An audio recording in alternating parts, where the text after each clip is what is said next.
అందరికీ నమస్కారం. మనము ఈ వీడియో చూస్తూ ఒక చిన్న కథను తెలుసుకుందాము. మహాభారతంలోని ఒక మంచి కథ.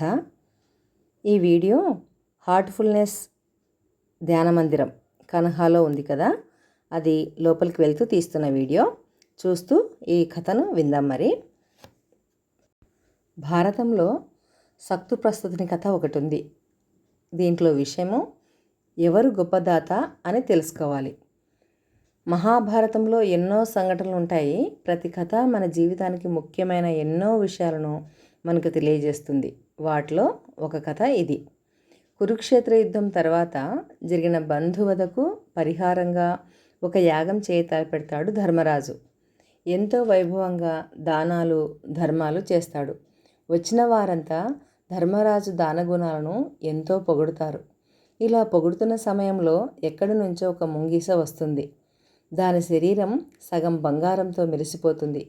వీరందరి మాటలు విన్న ముంగీస ఎగతాళిగా నవ్వుతుంది. అది చూసి అక్కడున్న పెద్దలు నీ నవ్వుకు కారణం ఏమిటని అడుగుతారు. అప్పుడు ఆ ముంగీస తన నవ్వుకి కారణం చెబుతూ ఇలా అంటుంది, మీరంతా ఈ ధర్మరాజు ఎంతో గొప్ప దానం చేశాడంటున్నారు, ఇతని దానగుణాన్ని పొగుడుతున్నారు, కానీ ఓ పేద బ్రాహ్మణుడు చేసిన దానంతో ఈ ధర్మరాజు చేసిన దాన ధర్మాలు సరిరావు అంటుంది. అలా అంటూ తన అనుభవంలో ఉన్న తాను చూసిన ఓ బ్రాహ్మణుడి గురించి చెప్పడం మొదలు పెడుతుంది. ఒక ఊరిలో ఒక పేద బ్రాహ్మణుడు ఉన్నాడు.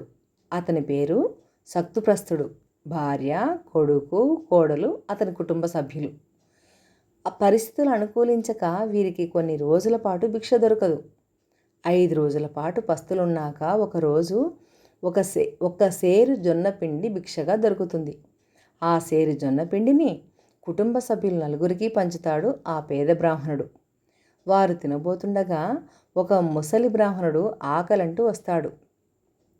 సక్తుప్రస్తుడు భక్తి శ్రద్ధలతో అతనిని గౌరవించి తన భాగానికి వచ్చిన జొన్నపిండిని ఆయనకు ఆహారంగా ఇస్తాడు.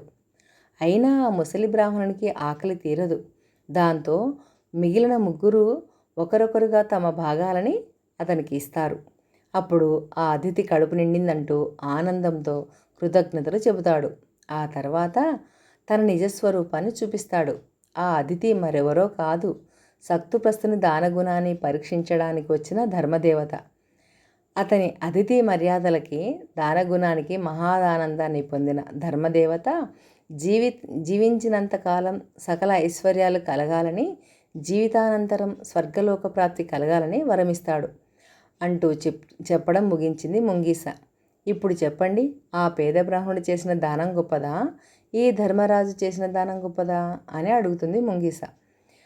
అతనికి ఎంతో ఉండగా అందులోంచి కొంత భాగం అందరికీ దానమిచ్చిన వ్యక్తినే గొప్ప దానవంతుడానంటే, ఆకలితో అలమటించిన క్షణంలో కూడా దానగుణాన్ని విడనాడని ఆ బ్రాహ్మణుడిని ఏమనాలి అని ప్రశ్నిస్తుంది ఆ ముంగీస.